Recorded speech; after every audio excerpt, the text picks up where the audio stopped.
Matapos tumestigo sina dating DPWH engineers Henry Alcantara, Bryce Hernandez at JP Mendoza, ang dating Undersecretary namang si Roberto Bernardo ang humarap sa pagdinig ng Senate Blue Ribbon Committee. Taus-puso at puno ng pagsisisi na ako po ay humihingi ng kapatawaran sa Diyos, sa ating bansa at mga kababayan, gayon din sa aking pamilya, mga kaibigan at sa lahat ng aking binigo.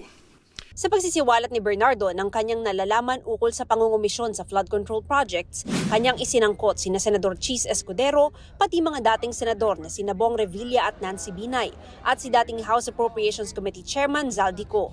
Si Congressman Corao tumawag kay Bernardo para magtanong tungkol kay dating Bulacan 1st District Engineer Henry Alcantara.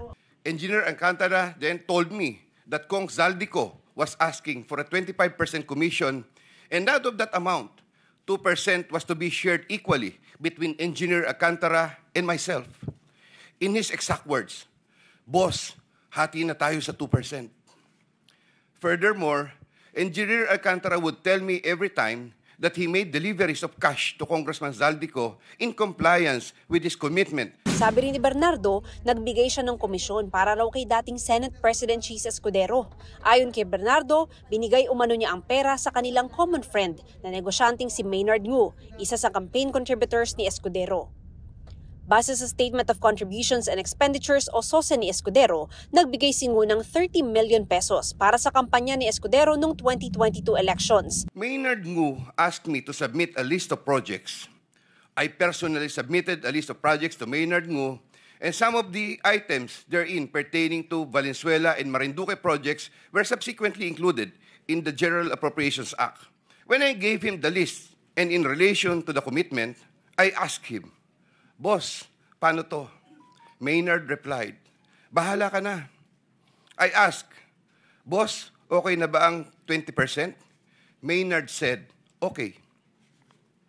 After inclusion of the projects in the GAA, I delivered 20% of approximately 800 million or about 160 million to Maynard Ngu, which was meant for Senator Escudero. Mariing itinanggi ni Escudero ang anyay mga malisyosong paratang. Patutunayan daw ni Escudero na nagsisinungaling si Bernardo. Tila meron daw mabusising plano na atakihin ang Senado at mga miyembro nito para dungisan ang institusyon at malihis ang atensyon ng publiko sa totoong may sala. Tanong pa ni Escudero, nasaan daw si Representative Zaldico at dating House Speaker Martin Romualdez? 2024 naman daw nang magkita si Bernardo at si dating Senador Bong Revilla. Nagbigay raw siya ng listahan ng proyekto kay Revilla. Senator Revilla asked for a commitment, which I suggested. Then he approved at 25% of the total amount of the projects indicated in the list here to attach as Annex C. I relayed the 25% commitment to Engineer Alcantara and told him that Senator Revilla will appreciate additional contributions for his senatorial re-election bid. Engineer Alcantara collected the 25% commitment, or about 125 million, which was turned over to me and then delivered to Senator Revilla in his house in Cavite. Kinundinan ni Revilla ang mga alegasyon ni Bernardo laban sa kanya. Wala raw itong katotohanan. Handa raw makipagtulungan ang dating senador sa anumang investigasyon o prosesong legal. Kaisa rin daw siya ng publiko sa panawagang may dapat managot. Binanggit din ni Bernardo si dating senador at ngayon Makati City Mayor Nancy Binay. 2024 nang tawagan daw siya ng nagpakilalang staff ni Binay na si Carlene Villa at humingi raw ng 15% sa mga proyekto nito. I relayed the 15% commitment to Engineer Alcantara. Engineer Alcantara collected 15% commitment or about 37 million, which was turned over to me and which I then delivered to Senator Binay at a house in Quezon City. Sa isang Facebook post, sinabi ni Binay na walang katotohanan ang mga bintang sa kanya. Nakakagulat daw na nagagamit siya para ipanglihis sa anyay mga tunay na kailangang panagutin sa issue. Dagdag niya, above board at walang bahid ng pagdududa ang kanyang performance sa public service. 2024 tumawag naman daw kay Bernardo si ngayon DepEd Undersecretary Traigiv Olayvar, na dating nagtatrabaho sa mga senador, kabilang si dating Senador Bong Revilla. Yusek Olayvar personally called me for a meeting to discuss about unprogrammed appropriations, supposedly for the office of the Executive Secretary. In the said meeting, he requested me to submit a list of projects. After the meeting, I asked Bulacan First DEO to prepare a list of projects for funding. Thereafter, Engineer Alcantara submitted a list of projects worth 2.85 billion. Here to attach as Annex B is a list of those projects. Subsequently, I submitted this list to Yusek Olivar. Yusek Olivar told me that the commitment is 15%. In his words, boss, 15 yan. Thereafter, the DPWH received a special allotment release order for 2.85 billion for the projects. Itinanggi ni Olivar ang mga alegasyon at bukas siya sa anumang investigasyon kaugnay nito. Para raw magkaroon ng patas na investigasyon, kusa siyang magli-leave of absence sa kanyang posisyon sa DepEd. Itinanggi rin ni Executive Secretary Lucas Bersamin ang paratang tungkol sa 15% commitment na sinasabi ni Bernardo. Wala raw kinalaman ang kanyang tanggapan sa mga alokasyon sa budget ng DPWH.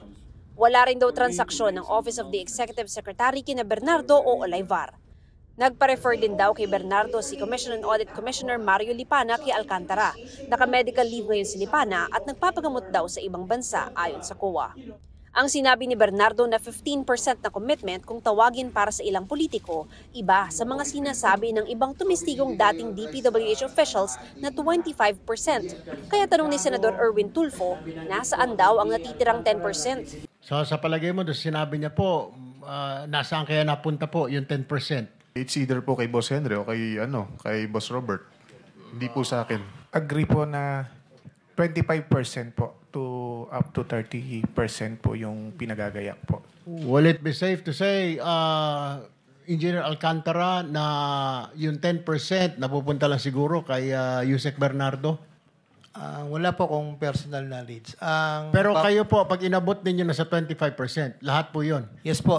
Ayon sa Department of Justice, provisionally accepted sa Witness Protection Program si dating Yusek Bernardo. Gayun din ang mga dating DPWH Bulacan official na sina Alcantara, Hernandez at Mendoza at ang mag-asawang Pacifico at Sara Diskaya.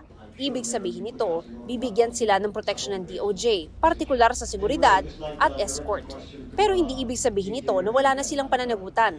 We have to be very careful because once you give the person the status of a state witness, then you discharge them from criminal and civil liability. Sinasabi nga namin, pag nagsabi ka ng totoo at ikaw naman ay hindi na nakuha ng state witness, at least pwede ka mag-plea bargain, you can reduce the gravity of the penalties that can be imposed on you by showing good faith.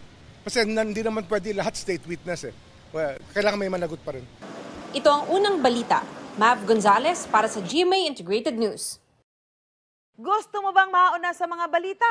Mag-subscribe na sa GMA Integrated News sa YouTube at tumutok sa unang balita.